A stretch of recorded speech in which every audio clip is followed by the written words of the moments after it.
Magandang gabi mga kaibigan, mga kababayan at mga kapatid. Isa na naman pong paksa ang ating pag-uusapan ngayon. At ito po ay may kaugnayan sa napakaraming pronouncement ni dating Associate Justice of the Supreme Court Antonio Carpio tungkol po sa kanyang mga pahayag dito sa West Philippine Sea at kay Pangulong Duterte, sapagkat aminin man o hindi, bilang dating former Associate Justice of the Supreme Court, anumang pahayag po ni Antonio Carpio ay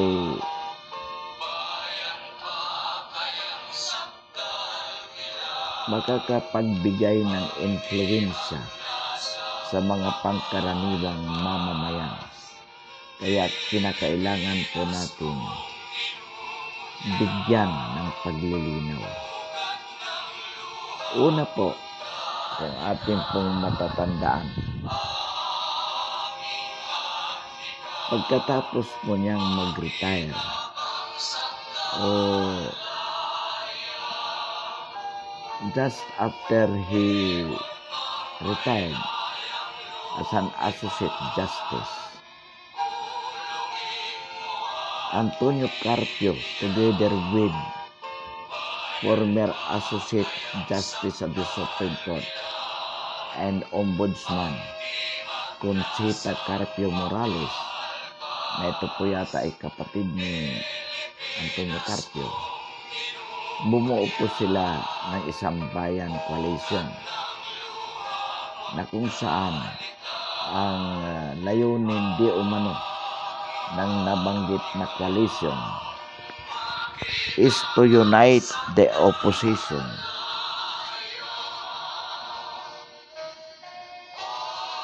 to produce a united front candidate in 2022, so that masiguro po, to ensure that by 2022 the Dutertes are ousted from Malacanang. Yun po ang sinabi ni Antonio Carpio as to the purpose for which the Sambayan Coalition has been established. Then afterwards, isa ring mabigat na sinabi niya, ayon sa ating natatandaan, ang sinabi po niya na categorically President Duterte is giving up the West Philippine Sea to China for not doing anything. Kaya ang sabi niya, tinatawagan niya ang sambayanang Pilipino na nagisingin ang ating Pangulo sa napakahimbing nitong pagkakatulog in relation to West Philippine Sea. Kaya ang sabi po ni Antonio Carpio, dapat balikan ng ating Pangulo ang United Nations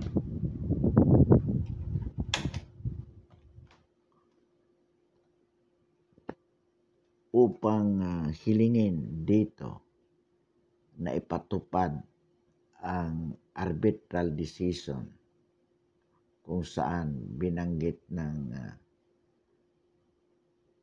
International Arbitral Commission na ang West Philippine Sea ay sakop belonging to the Philippine Ecozone o Economic Zone. So, yun po ang sabi ni Antonio Carpio. For failure on the part of the President to do so is a gross negligence. Yan po.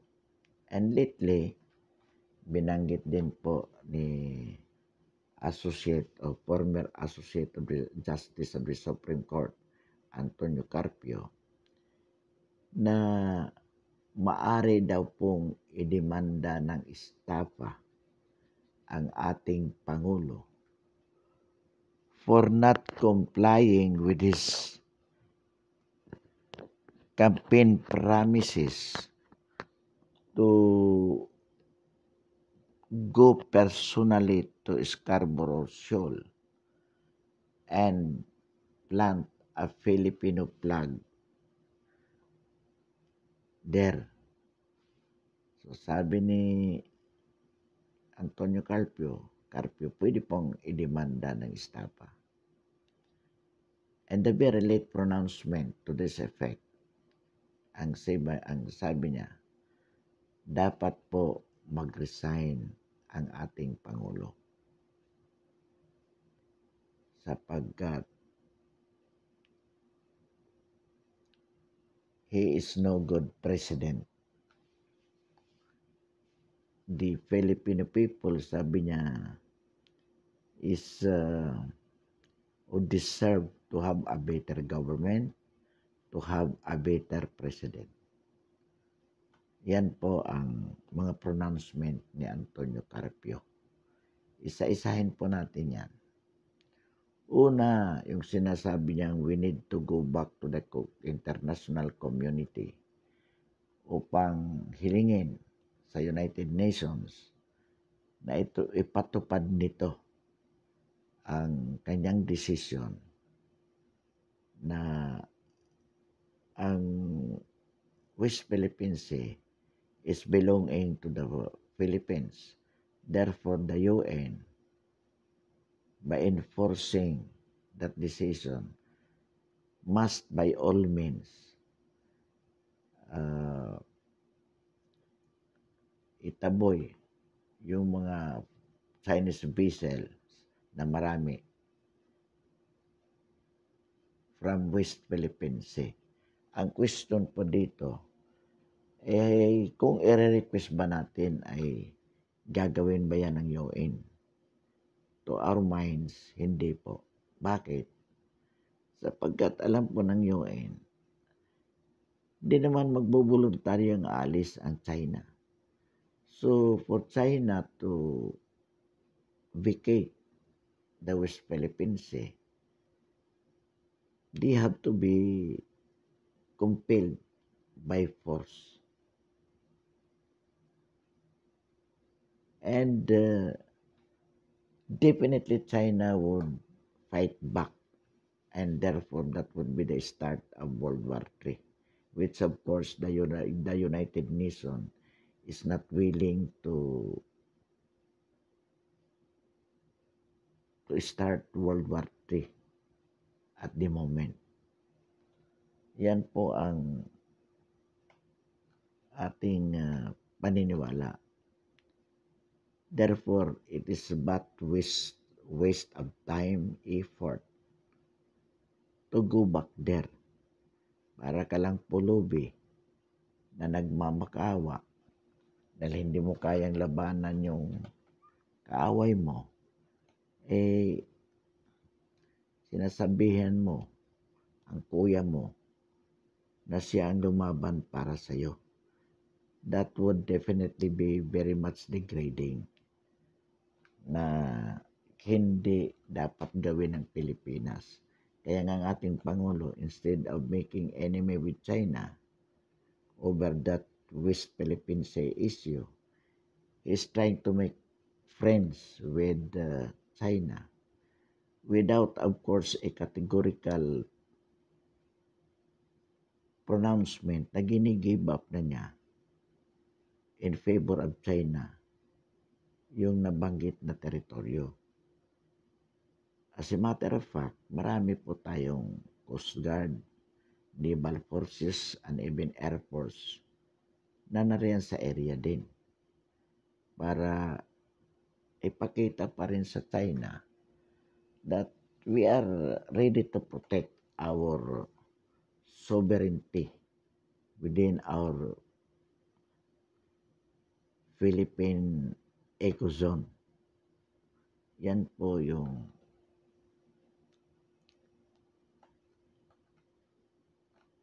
katotohanan tungkol dyan. Ngayon, ito naman pong sinasabing Duterte could be criminally liable for estafa for not complying with his electoral campaign promises to go personally to Scarborough Shoal and plant a Filipino flag in the area.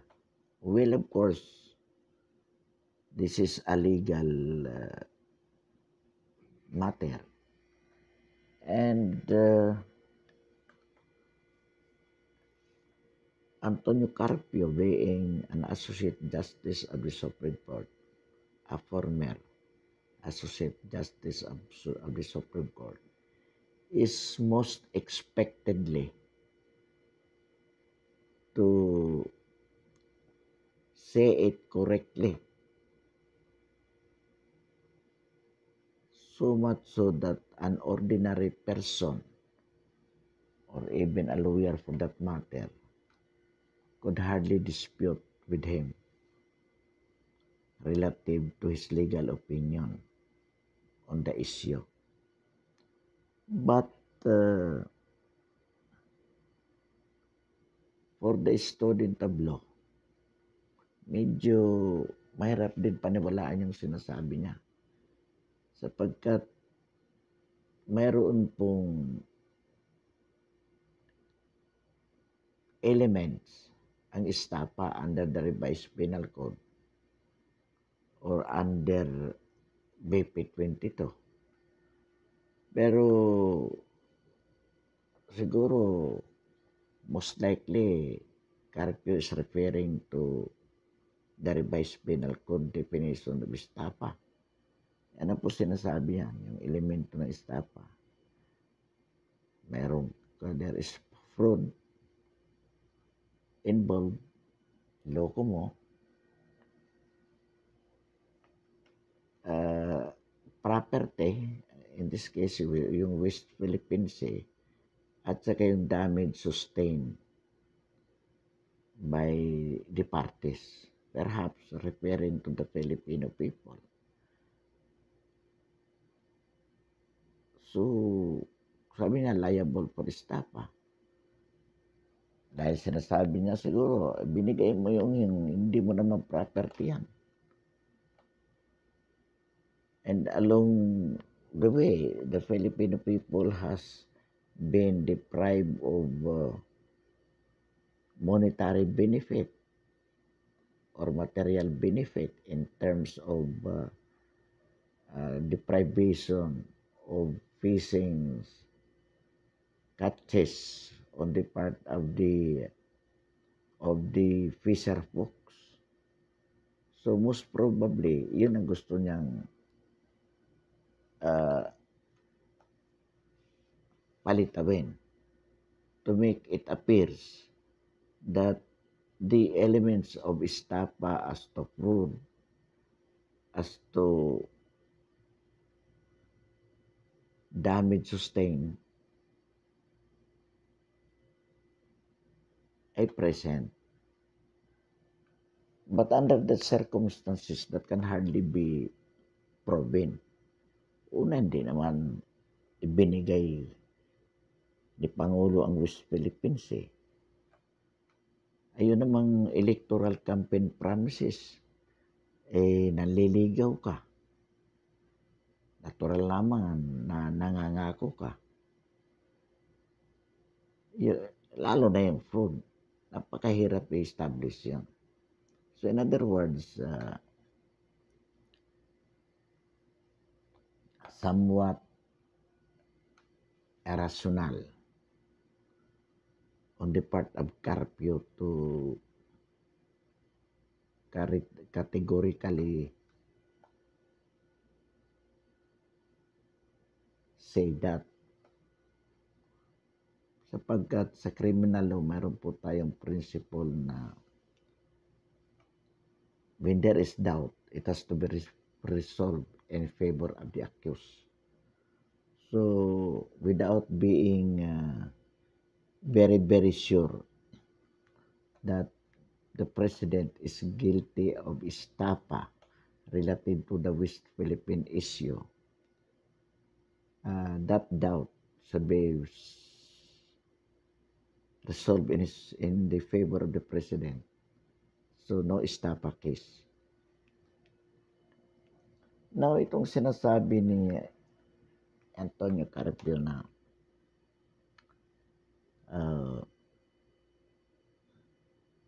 mag-resign ang Pangulo. Well, of course, it is his right to say so. Lahat naman, kahit sino pwede magsabi na mag-resign. Pero, a rational man as he is supposed to be, definitely he would not be saying that, in the sense that alam niyang hindi naman gagawin ng Pangulo natin yon. At bakit naman gagawin ng Pangulo ang mag-resign with exactly a year to go to reach the finish line,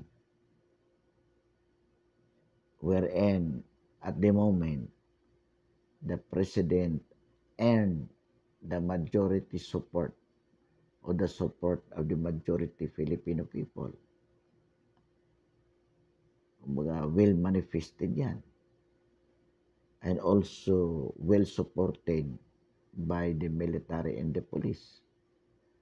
And that the president is performing well based on the judgment of the majority of the Filipino people. So why should he resign? Of course not. So much so that for Carpio to demand resignation from the president would very much unlikely and manifest his being irrational, unexpected of a retired justice of the Supreme Court. Now, relative to his pronouncement that the purpose of the Sambayan Coalition, which he established, is to ensure that Dutertes are ousted in Malacanang by 2022. That means that there is hatred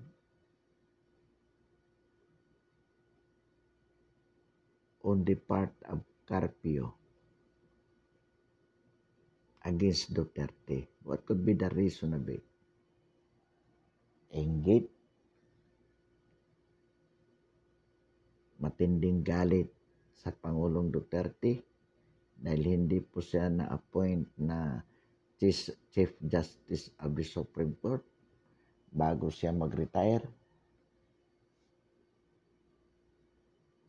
Kaya gano'n na lamang yung kanyang masidhing pagnanais na maalis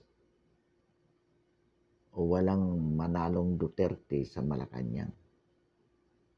Sapagkat alam naman natin na maraming nag-uudyok kay Inday Sara na tumakbo. Sana po tayo doon bilang Pangulo. O upang maipagpatuloy ang sinimulan ng ating Pangulo, meaning the legacy of Duterte's administration could be continued by his daughter in the person of Sara Duterte. So, yan po. Meaning, nagpapakita po talaga na ang tanging layunin ni Antonio Carpio, maalis ang mga Duterte, at yan ang may sinabi niya direkta. At may sinabi pa rin si Antonio Carpio, mga kaibigan, mga kababayan at mga kapatid. Ang sabi niya, the Filipino people deserve a better government, a better president. As if ours is the best government under Duterte administrations, and that the president is no worth president. Sabi nga, hindi deserve to ng mga Pinoy itong kahirapan, itong mga nangyayari under the Duterte administration, because the Filipino people deserve much better. Well, opinion mo yon, Antonio Carpio, sapagkat inggit na inggit ka sa presidente, gusto mong maging presidente, matindi ang paninira mo sa ating Pangulo. Pero para sa sambayanan, at least to the majority of the Filipino society, believes that Duterte is one of the best among the Filipino presidents. And until now, with 5 years in office and still 1 year to go, President Duterte enjoys the support and trust, confidence of the Filipino people in terms of trusting him, in terms of believing him as one of the best president, with his administration being considered very much fruitful despite the ongoing COVID pandemic and other the accruing situations. Katunayan po, napakataas ang kanyang trust rating.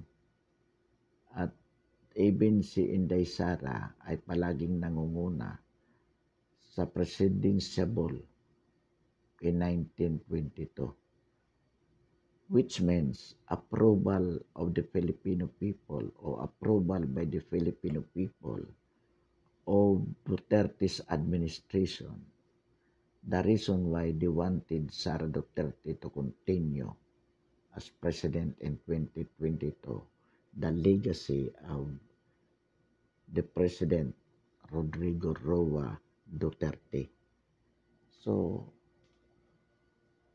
ang ibig po sabihin, yung mga sinasabi po ni Carpio, definitely wala pong bearing. Wala pong bearing. Sapagkat kabaliktaran ang nakikita ng sambayan ng Pilipino sa lahat ng sinabi ni Carpio laban sa ating Pangulo. Kabaliktaran po. Kaya nga, ang tanong natin, bakit hindi nakikita ni Carpio ang kagandahan sa pagiging Pangulo ni Pangulong Duterte ayon sa nakikita ng mayoryang sambayan ng Pilipino? Samantalang kung tutuusin, Carpio is expected to see it more compared to an ordinary citizens. Bakit? Magaling siya. Full of wisdom. Being the former Associate Justice at the Supreme Court. Pero hindi. Ang labas tuloy, para na rin siyang trapo. Para ng politiko. Na kung saan nagiging sinungaling na rin, nagiging nawawalan ng prinsipyo, at nagiging bobo na sapagkat nabubulagan ng kanyang ambisyon na maging Pangulo pagdating ng 2022. Sapagkat hindi malayo sa katotohanan na si Carpio ay pwede pong tumakbo bilang Pangulo. Katunayan, meron ng Carpio for President movement na itinayo ng ilan nating mga kababayan to show support for Carpio. But still, we do believe Carpio could not make it in 2022. Kapag tumakbo si Inday Sara, definitely it would be Inday Sara. Without Inday Sara, maglalaban si Carpio, si Bongbong, si Grispo. Yan ang mga most possible. Si Soto, kung sakali. But whoever will be the opponent of Inday Sara, definitely presidency will go to Inday Sara. So ito po marahil ang dahilan kung bakit si Carpio ay para bang nababaliw na rin at marami nang sinasabi laban kay Pangulong Duterte. Ngayon, sapagkat alam na naman nilang hindi na nila itong kayang patalsikin by way of kudita. So, kusan nilang hinihiling sa Pangulo na mag-resign na lang upang kahit papaano for 1 year more to go, umupo yung kanilang protege in the person of Leni Robredo being the Vice President. So she would succeed the presidency in case Duterte would resign. But of course, definitely, Digong will not. Kaya po,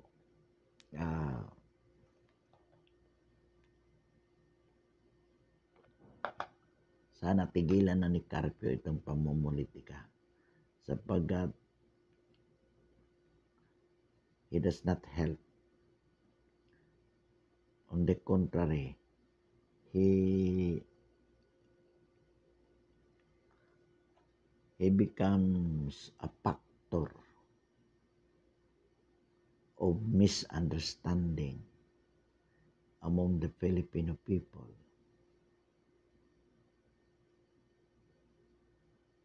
With respect to Filipino politics, with respect to West Philippine Sea,